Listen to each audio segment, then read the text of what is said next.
আসসালামু আলাইকুম ওয়া রাহমাতুল্লাহ। বাথরুমের ভেতর ভুলেও 5টি কাজ করবেন না। গোসলের সময় বা বাথরুমে প্রবেশের সময় এই 5টি ভুল কখনোই করবেন না। প্রথমত যে ভুলটি করবেন না সেটি হলো, আমাদের দেশে অনেকেই বাথরুমে ঢোকার পর গুনগুন করে গান, গজল বা কথা বলার অভ্যাস করে রেখেছে। এই কাজটি একদম করবেন না। আপনার গোসল ফরজ হলে সেগুলো মেনে গোসল করবেন, আর গোসল ফরজ না হলে গোসলের সুন্নতগুলো মেনে তারপর গোসল সম্পন্ন করবেন।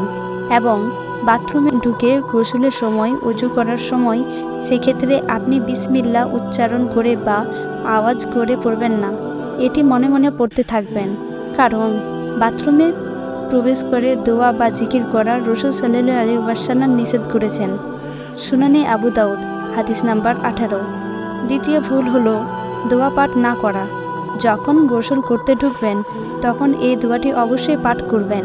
দোয়াটি হলো, বিসমিল্লাহি আল্লাহুম্মা ইন্নী আউযু বিকা মিনাল খুবিজি ওয়াল খাবাইস। অর্থ, আল্লাহর নামে শুরু করছি, হে আল্লাহ, নিশ্চয়ই আমি আপনার কাছে নরনারী, জিন, শয়তানের অনিষ্ট থেকে আশ্রয় চাই। সহিহ মুসলিম, হাদিস নাম্বার 375। এখন প্রশ্ন হতে পারে যে এই দোয়াটি পাঠ করলে কি হয়।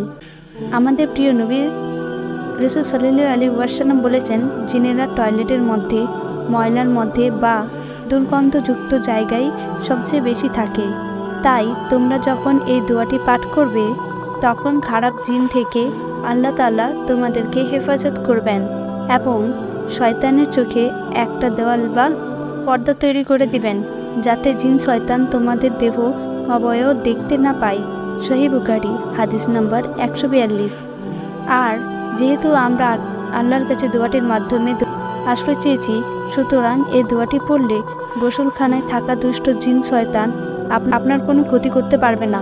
এবং আপনার যদি গোসলখানার টয়লেটে প্রস্রাব পায়খানার প্রয়োজন হয়, তখন শয়তান ও দুষ্ট জিনেরা আপনাকে দেখতে পারবে না।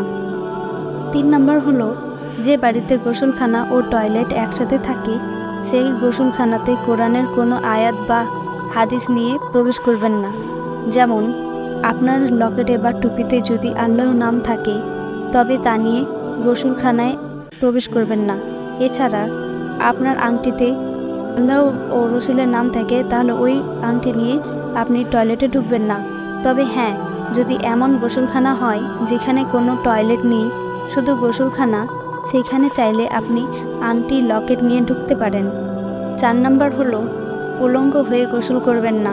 উলঙ্গ হয়ে গোসল করলে এর ফলে যে বিপত্তি ঘটতে পারে সেটি হলো, উলঙ্গ হয়ে গোসল করলে লজ্জা কমে যায়, আর যার লজ্জা কমে যায় তার আস্তে আস্তে ঈমান দুর্বল হয়ে যায় এবং সে ব্যক্তির চারিত্রিক নূর কমে যায়। ফলে সে ব্যক্তি যে কোনো গুনাহে অতি তাড়াতাড়ি লিপ্ত হয়ে যেতে পারে।